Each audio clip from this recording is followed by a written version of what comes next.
And welcome everyone to session 2 of our 2024 Yellowbook series. And this is GASB Update Part 2 for you here.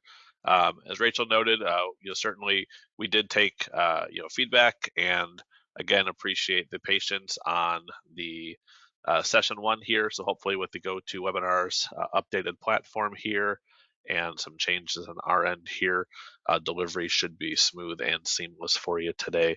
So getting into today's presentation, again, along with Nick Bava, I'm Anthony Cervini. I head up the state and local government audit team here at Sikich, and I have been here for almost 20 years in terms of my career with Sikich, working almost exclusively in the state and local government space. Wide variety of types of government clients that I've worked with, working on certain engagements at the state level, as well as working with our higher education clients, school district clients, municipalities, park districts, other special districts on that as well. So I'll turn it over to Nick for a second to introduce himself. Thanks, Anthony. Thanks, Rachel. Thank you, everyone, for joining us today.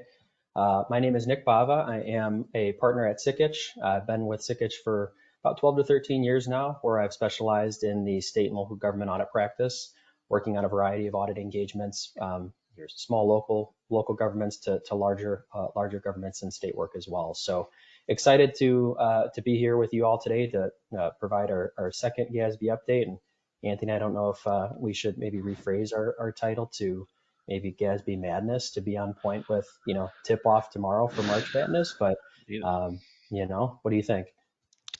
It is too, although I could go down the rabbit hole of nerdy GASB things here with that. So, we'll tread carefully on that. So, but with that, we do have 3 pronouncements that we'll be focusing on for today's session here. So if you recall in session 1, if you were able to join us there, we kind of did a recap of the, kind of the big 3, 87, 94, and 96 on that. This is looking at the 3 most recently issued pronouncements. So GASB Statement 100 on accounting changes and error corrections. Nick will start us off here just in a few minutes going through Statement 100. GASB Statement 101 on compensated absences. We covered in some of our 2023 sessions on this, but this one is coming closer and closer to being applicable. Wanted to revisit that and reinforce some of the concepts that are part of GASB Statement 101. And then Nick will come back and close this out with the most recently issued pronouncement here, GASB Statement 102 on certain risk disclosures. What takeaways are we hoping that you leave here with today? A few things. First, being able to identify and understand the types of accounting changes, as well as the impact of those types of changes and those accounting changes on your financial statements. I want you to be able to understand the impact of GASB Statement 101 on compensated absences. We'll go through an example and kind of show you what the impact was for an early implementer with that standard. And then finally, we're going to introduce, many of you, this might be the first time that you're really diving into anything related to GASB Statement 102. So Nick will run through the foundational pieces of Statement 102, as well as going through an example there as well. So with that, I'm going to jump into Statement 100 here. I'm going to pass the baton to Nick, and he'll get us started. All yours, Nick. Thank you, Anthony. So as you mentioned, we're going to kick things off with GASB Statement 100. That's right, folks. We've made it to our 100th GASB pronouncement. This one is focused on accounting changes and error corrections, and it is an amendment of GASB Statement number 62. If you wanted to jump to the next slide.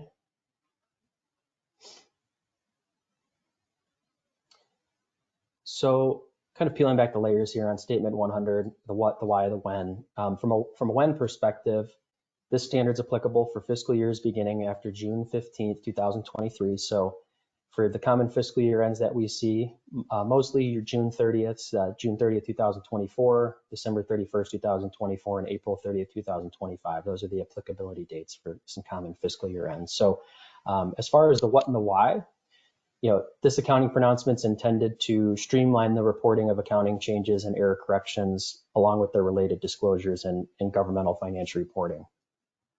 Really, one of the challenges with prior period adjustment guidance, for example, from Statement 62, is that financial statement preparers were really unsure how to apply the guidance in certain situations, which led to a lack of consistency across governments. The differences in these applications meant that governmental entities were reporting similar restatements in different ways, right? One government might report an accounting change, while another government might report a similar change as an error correction. So what this standard is doing, GASB 100, is clarifying the accounting change categories and providing guidance for reporting and disclosing those changes to really make things more uniform and consistent across your governmental annual financial reports. So this standard will apply to all governmental entities and will impact how entities define an accounting error or change. And the standard clarifies what represents an accounting change or an error correction and guides on how these changes should be presented within the financial statements. So the next slide, Anthony, if you don't mind, covers 4 distinct categories as it relates to Statement 100.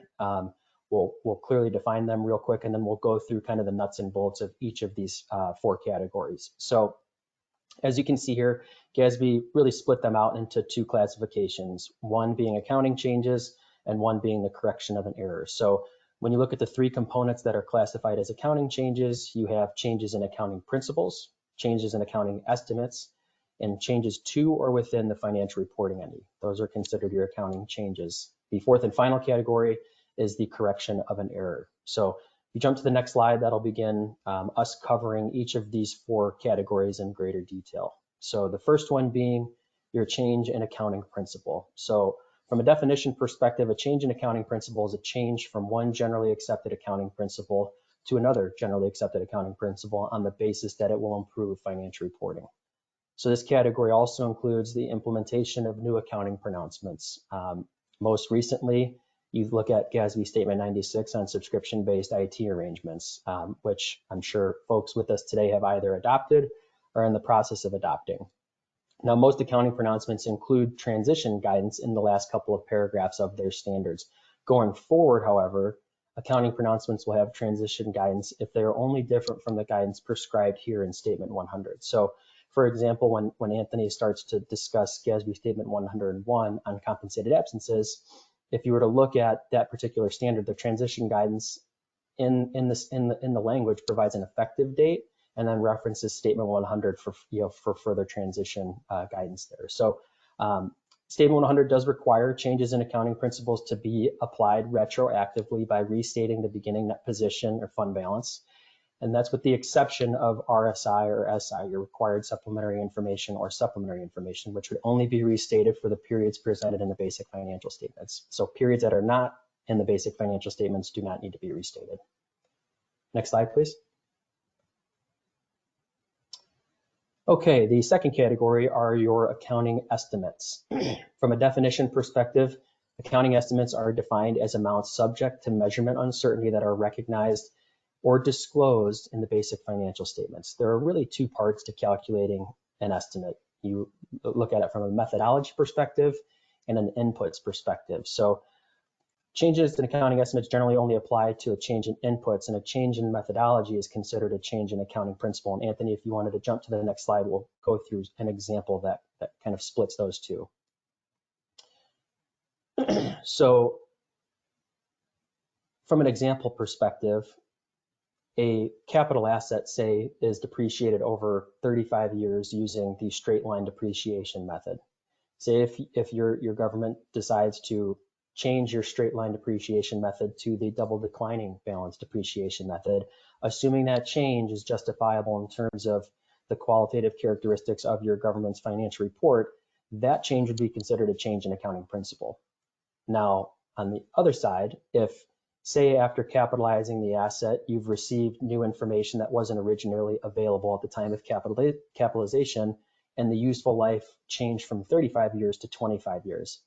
That change would be considered a change in accounting estimate. So that distinction is really important because unlike a change in accounting principle, which requires retroactive change, Statement 100 requires that changes in accounting estimates are reported prospectively by recognizing the change in accounting estimate in the reporting period in which that change occurred. Next slide, please. So the third category are your changes to or within the financial reporting entity. So The guidance on changes within the reporting entity is new guidance rather than a clarification of old guidance in Statement 62, which really didn't address changes to the reporting entity. So when you kind of split these two apart, changes to the reporting entity typically result in the addition or removal of component units, while changes within the reporting entity usually result from the movement of funds from major or non-major, or a change in a component unit's presentation to, say, from blended to discretely presented. Now, changes within the reporting entity should be reported by adjusting the current reporting period's beginning balances for the effect of the change, as if the change occurred as of the beginning of the reporting period. Now, this may result in an awkward presentation, which we'll see here shortly, most closely to when a major fund is now being reported as a non-major fund. So if you don't mind, Anthony, we jump to the next slide.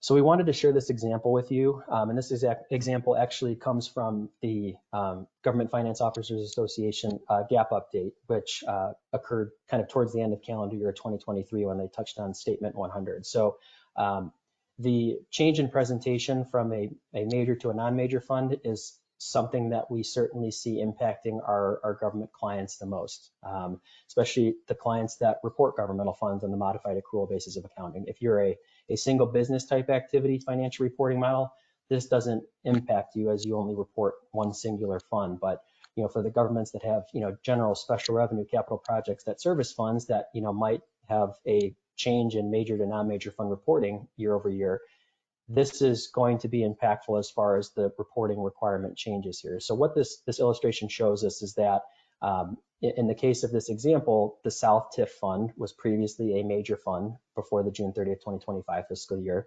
So the items in red really present that change in reporting and how you're supposed to show that adjustment from a change from a non-major or a major fund to a non-major fund. So certainly provides more of an awkward presentation in our opinion. We don't necessarily love this aspect of the standard, but what we wanted to share with you all was a piece from this particular category that might provide the most impact as it relates to your government's financial statements. Next slide, please.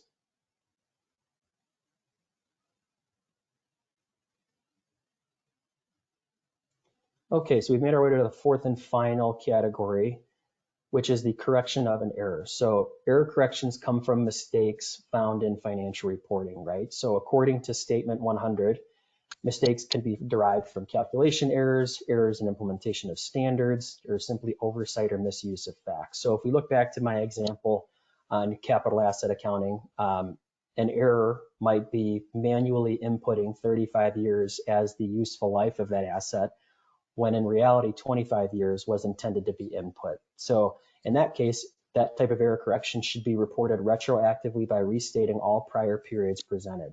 When making error corrections, the entity is really required to make changes to any RSI previously reported and included in the report for all prior periods impacted. So I think key takeaway here is that, for correction of an error, depending on the level of, detail within your financial statements, there could be more of an impact as far as having to retroactively restate all prior periods presented. So, important takeaway there. Next slide.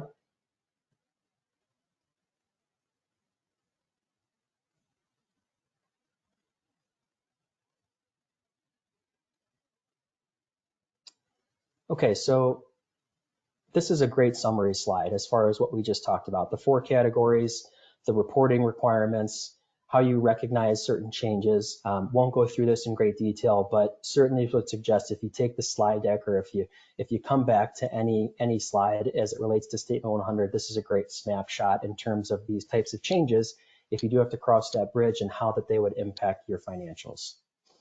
Next slide.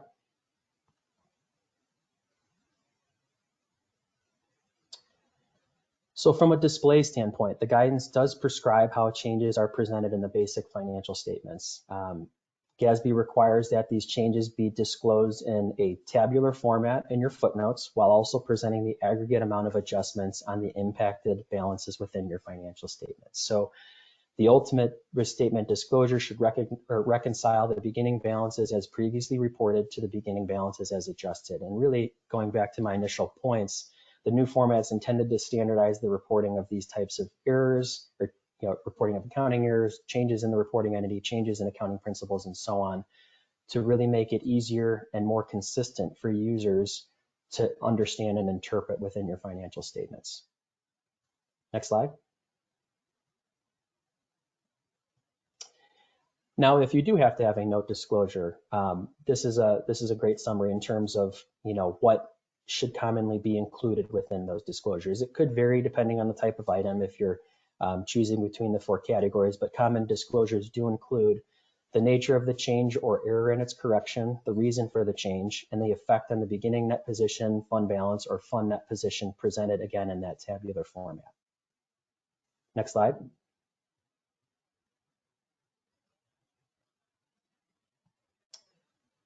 Now, from an RSI and SI perspective, your required supplementary information and your supplementary information, prior standards really didn't address these in great detail. So like for RSI, your pension schedules, your management discussion and analysis, because they really predated the GASB standards that do address these topics. So ultimately, the key takeaway here is periods earlier than those presented in basic financial statements should not be restated for changes in accounting principles, but periods earlier than those presented in the basic financial statements should be restated for error corrections if practicable. So again, going back to the changes in error corrections, you're certainly going to be impacted more greatly as far as retroactive reporting if your financial statements go into that detail for all prior years presented. So that's some coverage there on your RSI and your SI. So with that, I believe we have our first polling question of the day.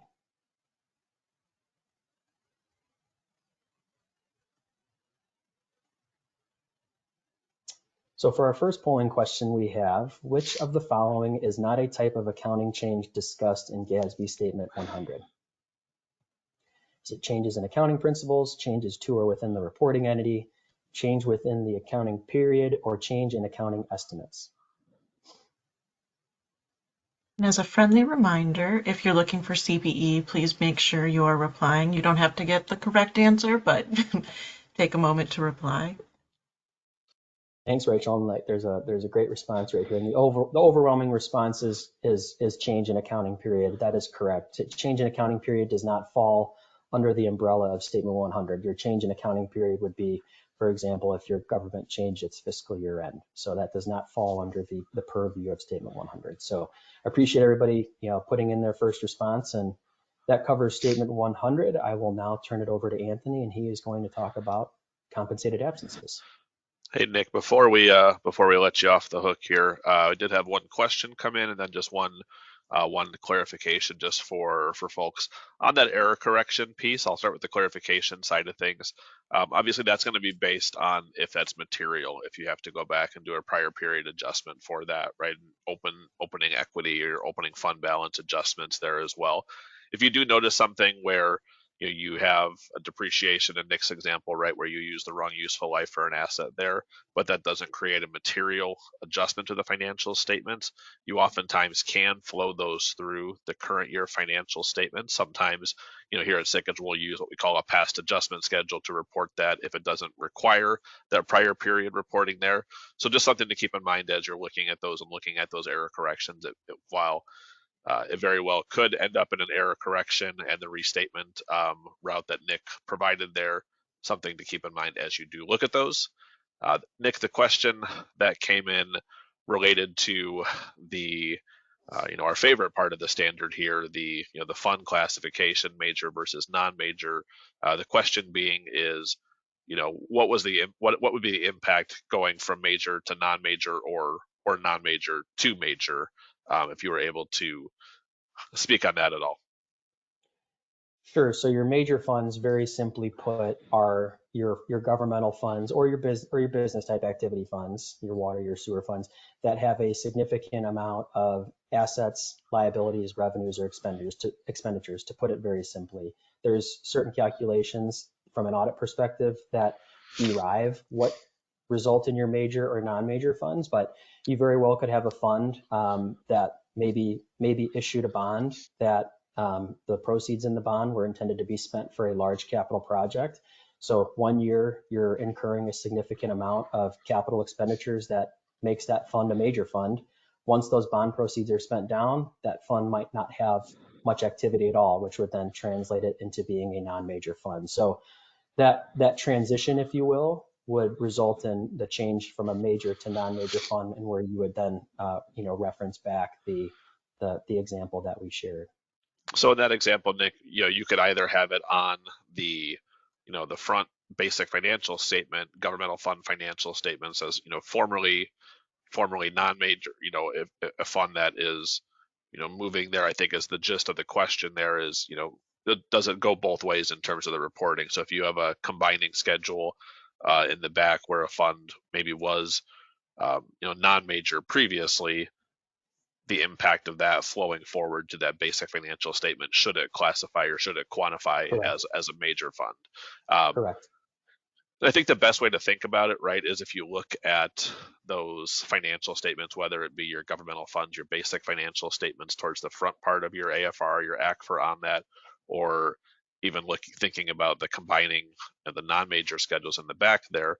Oftentimes, what under current guidance, what happens is you have a fund balance in that non-major category, for example, that doesn't articulate to the previously audited, previously issued financial statements there because of that fund moving there. So this was GASB's mechanism to essentially tie those amounts from one reporting period to the next on that. Again, we're the messengers on this. We'll see if GASB clarifies their guidance at any point related to this transaction or what the feedback is on this, but something to be aware of as we go forward. So thanks, Nick, for that. Let's go ahead and jump into Statement 101 on compensated absences. So again, this is we're the messengers on this standard as well here. So wanting to make sure you have all the data in front of you, though, in terms of what this standard entails, what this standard looks like, what GASB is trying to accomplish with that. So ultimately, from an objective standpoint, Statement 101, being able to look at the recognition and measurement guidance that we have for compensated absences and provide some refinement to those numbers as well. We really are looking at, the intent of GASB here was to have a unified methodology for how these amounts are reported as part of that, reflective of when your entity, when your government is actually incurring the liabilities on this as well. GASB also, anticipates us having a, more robust estimate of what those amounts are related to that as well. So that's what GASB is trying to accomplish here. If you think back to session 1, if you were able to join us there, or if you weren't able to, but are thinking back to a lot of the guidance that GASB has provided, going back, quite frankly, as far as statements 67 and 68 on the pension side of things, 74, 75 on OPEB, certainly with the lessor side, or the lessee side, excuse me, of statement 87, statement 94, statement 96 on SPIDAs for that, trying to capture a full picture of any potential liability that you may have and may need to report as that. So that's what we're looking at in terms of kind of the basis for why GASB provided Statement 101. From an effective date standpoint, this is effective for periods beginning after December 15th of 2023. So this is years that are ending December 31st, 2024 and thereafter. So still have a little bit of time in terms of getting ready to implement this one. But like we've seen with some of the more labor intensive issued standards here, doing those calculations at this point, or understanding those calculations at this point, will go a long way for you in terms of being able to have the information ready and make it hopefully a more smooth implementation for you. So where we have to go is look at the definition in terms of what compensated absences are now defined under Statement 101. So as we look here, compensated absence is a leave that A, employees use for time off with pay, B, leave for which employees are going to receive payment upon termination of employment, or C, leave for which employees receive settlement through other means. That could be through conversion to post-employment benefits. Oftentimes, compensated absences don't have a set payment schedule. Types of compensated absences that we can see: vacation leave, sick leave, kind of the old standards there. We have seen kind of the evolution of the compensated absence and vacation landscape over the years, whether that government sector has not been immune to that. So this paid time off model or flexible time off model there.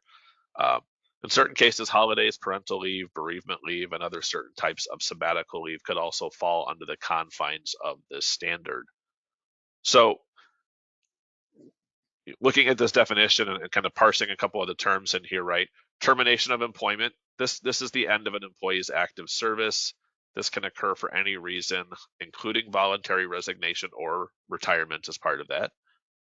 And then one caveat here for Statement 101, this does not include any benefits that would fall under the scope of Statement 47, accounting for termination benefits. So as you look at these things, as you work through your implementation, something to keep in mind if you have anything that does fall under the guidance under GASB Statement 47. So as we look further and kind of more into the detail of what Statement 101 tells us here, we have 3 questions that we have to ask as part of this process and part of our assessment. First question, does the absence accumulate? So absences that accumulate, GASB defines those as absences that can be carried forward from one period to the next when they're going to be paid or settled as part of that. The next piece here, is it more likely than not to be paid or settled through other means? Being able to look at that, you need to factor in employment policies. You need to look at historical information. The example I always kind of give in this case, right, is even if you say that you're not going to pay certain amounts upon termination, but if we are you're going through preparing the information or going through as part of the audit process there, and the last 15 retirees, you've actually paid this amount there, then that tells us there's a policy that needs to be updated, but likely you do have a compensated absence liability because you've established a set practice there. The other question that we look at here is the absence attributable to services rendered here. So has the employee performed the services required to earn that payment or earn that settlement? So when it comes time to do the actual calculation, we're going to look at the accumulated leave. So any leave or any compensated absences that meets the established criteria in the standard. From there, we're going to look at the employee's pay rate. That should be the pay rate as of year end. So as of that date that you're calculating the liability. And then the product of those two is going to give us the compensated absences balance that we have here. Now, we'll get into this in great detail today, just from a timing standpoint here, but certain salary related payments that you can, they can be both directly and incrementally associated with payments for compensated absences. You would also include those as part of the measurement liability there. So making sure that, again, you have that full picture in terms of what that liability should be. Now, rarely do we have a situation where GASB takes away disclosure requirements as you look at, if you have an ACFR nearby or a PDF nearby of the report on your screen or on your desktop there. Generally, it feels like every standard that we're adding or every standard that we implement comes with another 3 to 5 pages of note disclosure, sometimes more in terms of that. GASB 101 does take away a couple things from a reporting standpoint. So those of you that might participate in the GFOA Certificate of Achievement program may have received a comment at some point in a prior submission if you just presented a net change to your compensated absences liability. Good news here under Statement 101, you can now present a net change. You just have to note that it's a net change presented there. Also, you historically had to disclose which governmental funds had liquidated that compensated absence liability. So those two pieces are modified with Statement 101. I'll leave it up to your own assessment as to whether or not the balance of modifying those couple sentences equals the amount of work that you have to do to implement the standard. It's not a polling question, but I'm pretty sure I know what everyone's answer would be on that. So again, further looking at the definition here. So you see the definition, we kind of gone through this. As we look at just the last bullet point on this particular page here, the absence being more likely than not to be paid or settled through other means, that's a greater than 50%. So it's 50.1% likely to be paid, then that would fall under the compensated absence guidance here. Further breaking down the definition here in terms of that accumulation of that liability, services rendered here. Again, going back to when we look at the determination as to whether it's more likely than not to be paid as part of that as well. Here's kind of the piece I talked about previously, looking at that historical precedent there, or if we have information that's known to us that would indicate that that historical information may not be representative of that as well. As we look at rates of pay or rate of pay there, any future rates of pay changes are recognized in the period of change there. So if everyone gets a raise on January 1st, the balance at December 31st, 2024 would be X. That pay increase factors into the next reporting period there. If you do have situations where you might pay a portion of the time, so maybe 50% of the sick time is eligible for a payment or settlement through other means as part of the standard there, then you can go through, you're going to use that rate that it's accumulated with as part of that as well. I mentioned one piece of the standard also includes sabbatical leave. So sabbatical leave could potentially be required here. So if you're an institution, higher education institution that offers sabbatical leave to any of your faculty as part of this, you need to understand the difference between unrestricted sabbatical leave or restricted sabbatical leave, if you will, on that. Unrestricted sabbatical leave could be, could fall under Statement 101 depending on the specifics of your policy for that. So something to be aware of as you're looking at sabbatical leave, if that is something offered to any of your employees. Measurement focus here, again, compensated absence is going to be a long-term liability in most cases, unless you have a known settlement amount that is going to be paid using current financial resources. And as Nick noted, this is a new standard, a change in accounting principle here. So this does require retroactive implementation for all prior periods presented. If it's not practicable for any reason, again, that's a high bar to reach in terms of getting there and not having it be practicable, then you need to disclose that in the financial statements. Looking here at a quick example of what the new guidance is. So again, this is an early implementer here. They've disclosed in their policy how employees can accumulate leave, the various types of leave that they have. So in this case, sick leave, vacation leave, compensatory time, and holiday leave for their police department. Those amounts, what's being reported there. Looking at sick leave, the last sentence of that first paragraph is recognized as a liability if it's more likely than not to be used for time off or otherwise paid in cash or settled through non-cash means. So sick time, that's probably the biggest differentiator. Many of you might say, well, we don't pay sick time, so I don't have to record anything for that. At that point is where you actually stop and have to say, well, maybe that's not that's not accurate under the new standard.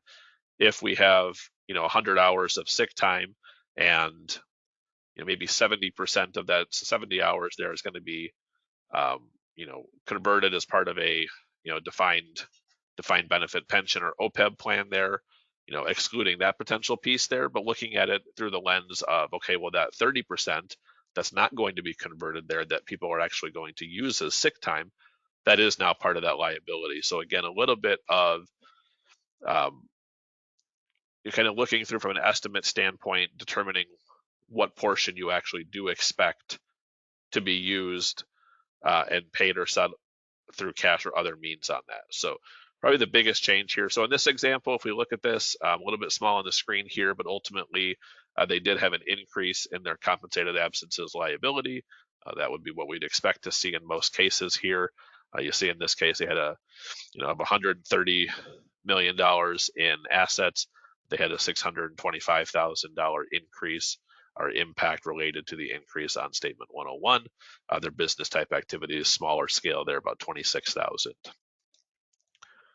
Going to briefly run through some quick illustrations here for you, just to highlight what we're looking at here. So in this example, paid time off is earned each month, carries over without limits at the end of the fiscal year, and for which any unused leave is paid upon termination. In this case, we go back to our criteria. Pretty straightforward here. This is going to be included here as well. They've earned it. They earn it each month. It accumulates, and is paid upon termination. Our next example here, sick leave that is earned each month and carries over without limits at the end of the fiscal year, not paid upon termination of employment. This is the example that I just went through. So again, looking at this case here, what portion are they actually going to use as sick time, coming up with that estimate as part of that. Sick leave in this case, in the next example, earned each month, does not carry over at the end of the fiscal year, and is not paid upon termination of employment. So in this case, it doesn't accumulate at the end of the year. That unused leave is forfeited. So we don't have a compensated absence related to this piece here. Sick leave earned each month does not carry over at the end of each calendar year and is not paid upon termination of employment.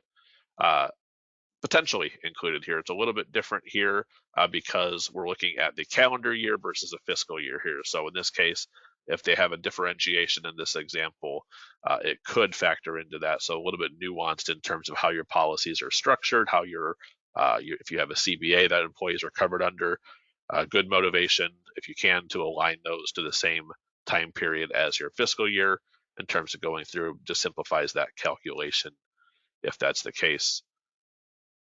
Last few examples here, vacation leave that is made available on the first day of the fiscal year or at the inception of employment added to the bank. In this case, we're not reconciling that time if an employee leaves during the course of the year and is paid upon termination of employment. So because that's made available and we're not reconciling those amounts there, it's considered to be earned and it's attributable to services rendered, so that would be included. Finally, compensatory time that is allotted as employees work overtime and carries over at the end of the fiscal year. In this case, our state statute requires that this is paid upon termination of employment there. Obviously, in this case, we're going to have that be included. With that, it brings us to our next polling question. So we'll go ahead and launch our next polling question here and see how we're doing. So what do you expect the impact of GASB Statement 101 to be on your entity? Change will be insignificant, little impact on the total, or you're bracing for a big number. So give you here a little bit of time to jump into this, and we'll go from there.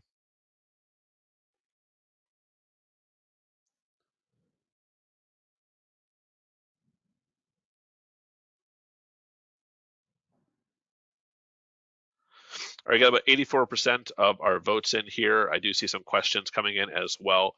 And for the spirit of time and making sure we get through 102, the new standard here, I will work on getting responses compiled for those, and we'll go ahead and get that information out to anybody, any registrants, any attendees today. But again, it looks like the majority of the folks were expecting kind of a balance between a significant impact and some level of impact on that as well. So with that, we're going to jump into our final standard for the day, which is Statement 102 on certain risk disclosures. And I'll turn it back over to Nick. Thank you, Anthony. If you go to the first slide for me, please. So Statement 102 is on certain risk disclosures. From a high-level standpoint, ultimately various types of stakeholders had expressed concerns about risks that governments face that may limit their government's ability to acquire resources or control spending. Really, these concerns were certainly amplified as the result of the COVID-19 pandemic. When you look at FASB and the commercial and for-profit side, those standards do require those types of entities to disclose risks and uncertainties with operations, certain vulnerabilities. So from a state and local government perspective, GASB considered the variety of risks that could negatively impact the level of service that they provide or their ability to meet obligations as they come due. Now, although governments are required to disclose certain information, about their exposure to some risks, essential information about other risks that are prevalent amongst state and local governments have not been routinely disclosed because they haven't been explicitly required. So we'll get into the specifics there, but from an effective date standpoint, GASB 102 is effective for fiscal years beginning after June 15th, 2024. So June 30th, 2025, if that's your fiscal year, December 31st, 2025, and April 30th, 2026. Next slide. So the key takeaway as far as why GASB issued Statement 102 was to improve financial reporting. Going through these, providing users of the financial statements with essential information that hasn't historically been provided under the existing guidance, And these disclosures within your financial statements will provide users with timely information regarding certain concentrations or constraints. And we underscored and bolded those words as GASB kind of determined these two components to be the key considerations as far as the disclosures you're looking to capture. And then finally, improving financial reporting through results in users having better information with which to understand and anticipate certain risks to a government's financial condition. Next slide.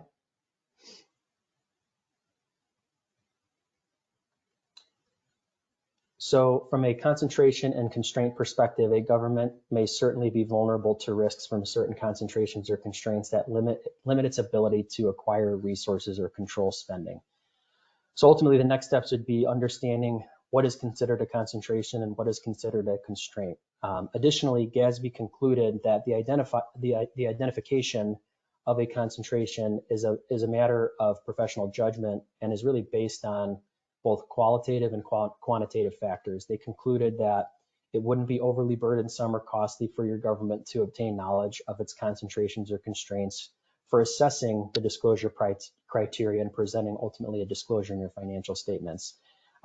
They based this conclusion on the fact that a government's existing concentrations or constraints are generally known to that government because those conditions are a fundamental aspect of its general risk profile. So next few slides, if you wanted to jump to the next slide, Anthony, we'll go through some examples and definitions of what a concentration is and what a constraint is. So first slide here is on concentration. So from a definition perspective, a concentration is a lack of diversity related to an aspect of a significant inflow of resources such as a revenue or an outflow of resources such as an expense.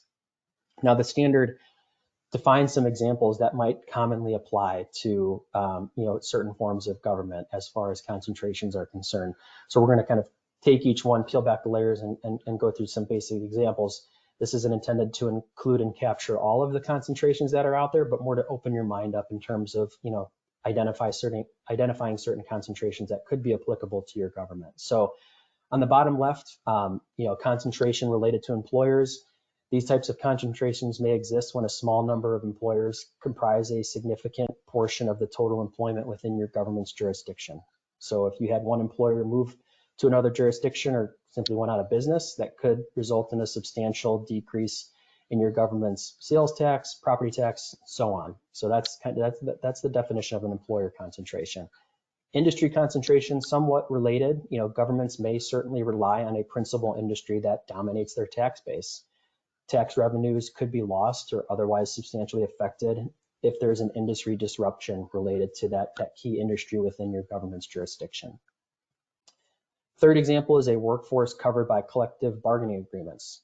So a government may be unable to adequately control spending if a sizable portion of their government's employees are covered by a collective bargaining agreement that locks in wages, benefits, staffing levels, and so on.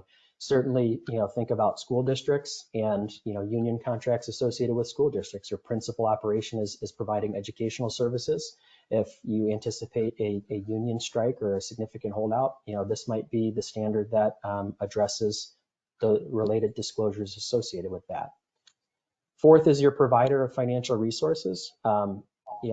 Say, for example, a sizable portion of a government's sales tax revenue comes from a small number of large retailers, or if you are a business type activity such as a utility, a water or sewer utility, you may receive a sizable portion of your revenues from those user charges, and it comes from a small number of customers. So you might be concentrated as it relates to resource providers. And then finally, supplies of material, labor, or services. A government that is reliant on a particular supplier for unique or critical materials and services may result in a spending-related concentration. So again, some great things to think about as far as concentrations are concerned. We'll jump to the next slide and look at things from a constraint perspective.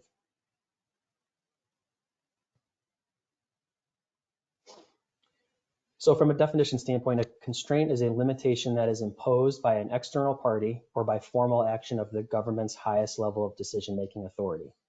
Again, GASB provided some examples that might commonly apply to the local government and government space. The four we have listed here should certainly, you put some consideration into. We wanted to highlight some of the key areas within common constraints that might impact local governments on the call today. Going through each one, limitations on raising revenue, constraints on a government's ability to obtain resources, might include but not be, limited to those that could be imposed by creditors, by grantors, contributors, certain legislation, statutory or constitutional limits, such as state-imposed tax caps, things of that nature that might limit you on raising revenue.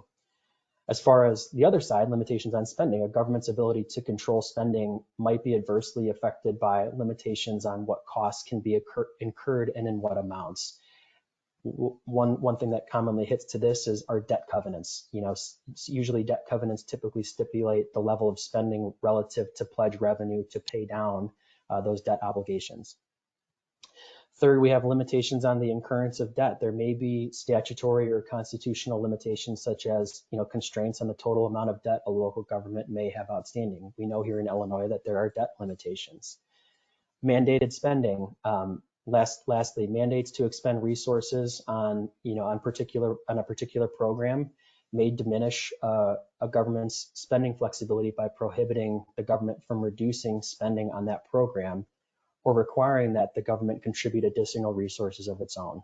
Now, the last thing I wanted to touch on with this slide, if you look at the definition, there could be a constraint that is by formal action of a government's highest level of decision-making authority. So I think it's important to emphasize that your government's highest level, making decision authority, your board, your elected officials, certainly applies under this example. Say if your governing board has committed fund balances as defined by Statement 54, GASB concluded that a constraint that is self-imposed by a government's highest level of decision-making authority could certainly expose the government to risk comparable to the same risk that might result from a constraint imposed by an external party. Now, it might not be as difficult to mitigate that risk if it was imposed by your government's highest level of decision-making authority, but I think it's important to understand that it's not just necessarily limitations or constraints imposed by an external party. Next slide.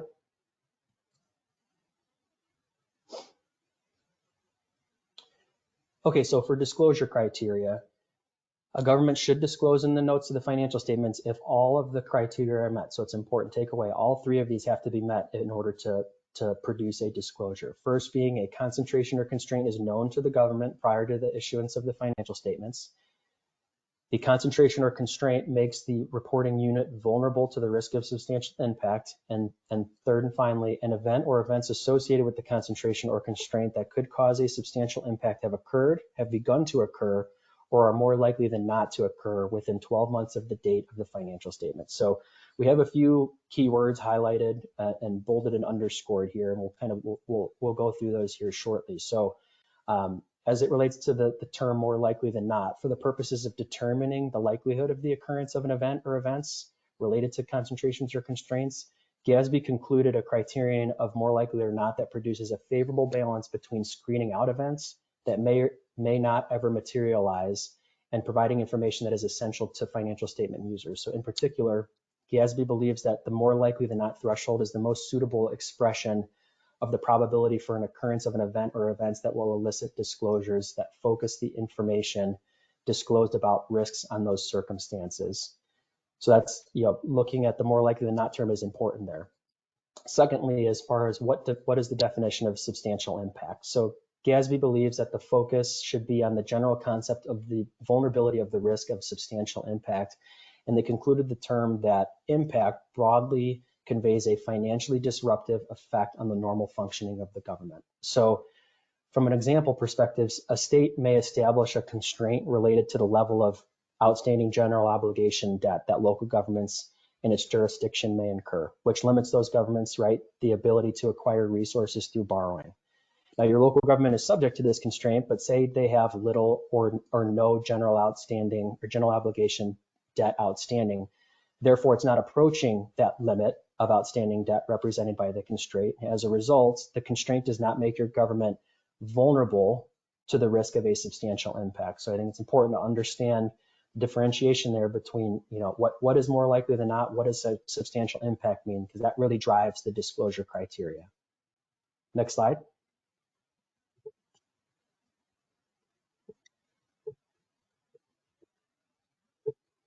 So we've made our way through the disclosure criteria and understood what would apply in order to drive that note disclosure. Here's how the note disclosure should look.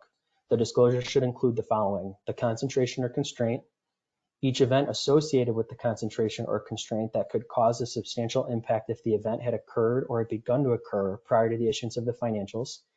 And third and finally, actions taken by the government prior to the issuance of the financial statements to mitigate that risk. Now, key point here is if mitigating actions taken by your government prior to the issuance of your financial statements happen to cause any of the disclosure criteria that we just discussed to not be met, then none of the note disclosures are required. So key takeaway, if mitigating actions cause any of the disclosure criteria to not be met, then you're exempt from having to disclose in the footnotes. Next slide.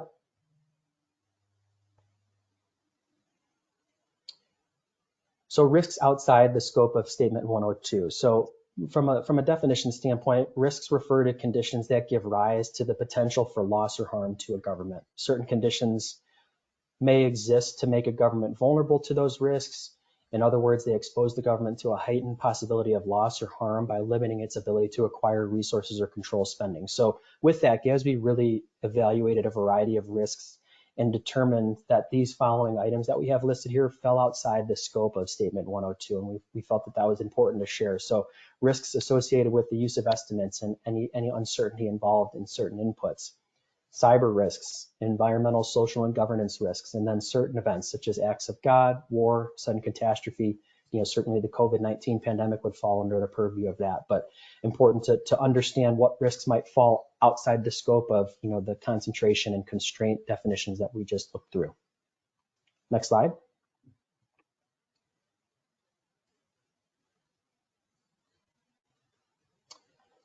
So now that we've really looked at the nuts and bolts of the standard, the definitions of concentrations or constraints, one thing that we haven't touched on yet are your reporting unit considerations. And I'm sure folks are wondering, how should I consider this standard as it relates to my government's financial reporting entity? So first, your considerations begin with your primary government's reporting unit. And that would include any blended component units if that applies to your reporting entity. Second, are other reporting units that report a liability for revenue debt vulnerable to the risk of a substantial impact.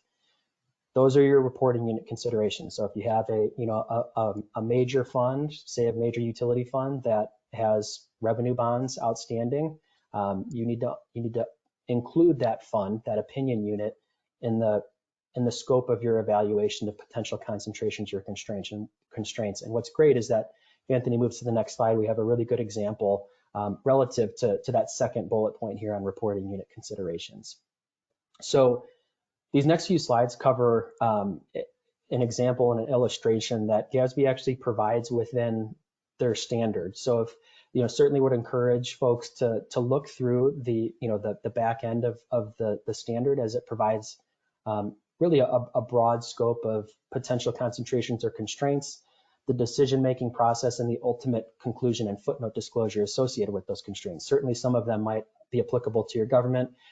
We wanted to pull one from the standard and go through that process with you all here today. So this slide and the next slide touch on some simple facts and assumptions. The example itself is based on a financial resource provider and a major enterprise fund that has revenue debt outstanding. So when we look at the basic facts and assumptions, the example is a city airport fund, and it is a major fund, and that airport fund reports a liability for revenue bonds payable outstanding. And associated with those bonds, the bond indenture identifies charges for services as the sole source of repayment for the bonds. Now, charges for services from a definition standpoint, your landing fees or terminal rentals, that's a significant revenue stream for the airport fund. Next slide.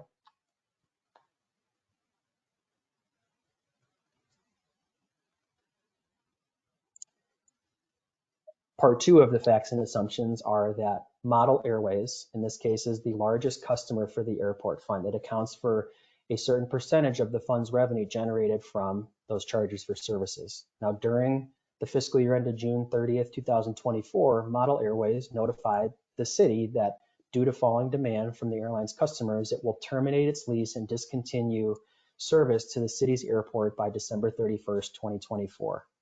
So there is your concentration issue. The city's financial statements as of June 30th, 2024 were issued on October 15th, 2024. And at that point in time, the city is in the process of developing plans to attract new airline customers to the airport. Next slide.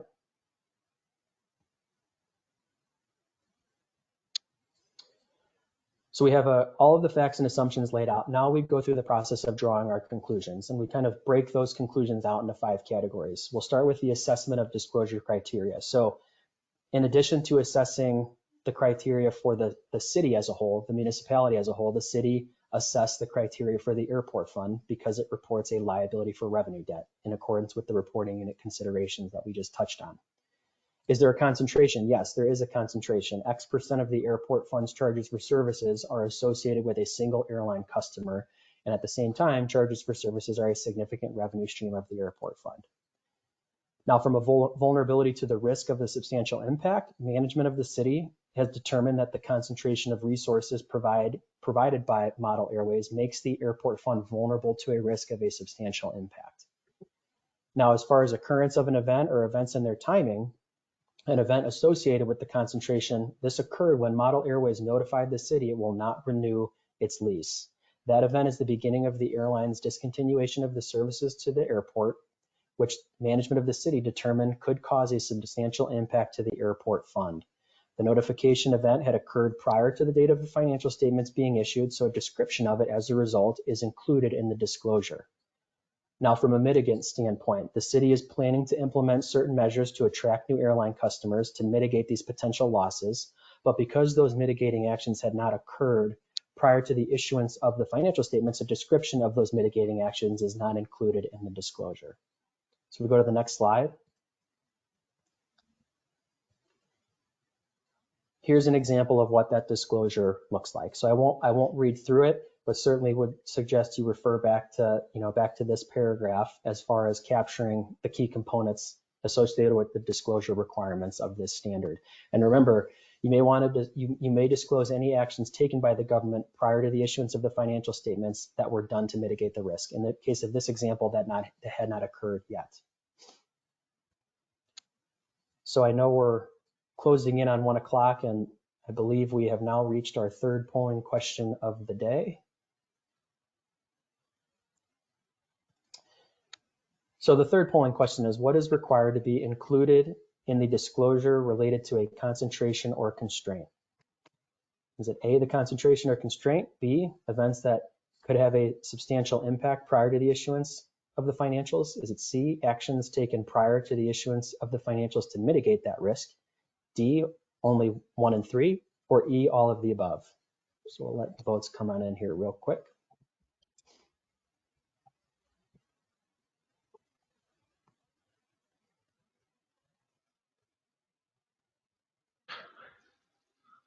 Looks like we're at about 80% voting coverage, and the overwhelming majority had selected all of the above, which is correct. So those first 3 points there are all disclosure requirements related to a concentration or constraint. So great work, everyone.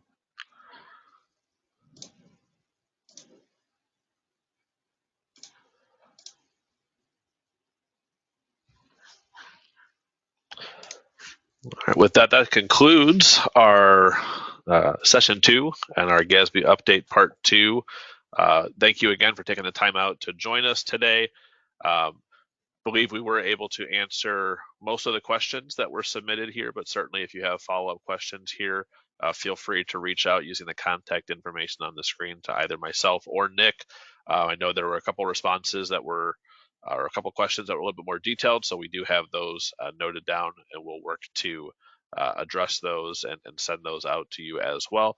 But again, really appreciate your time, appreciate you taking some time out to join us this afternoon.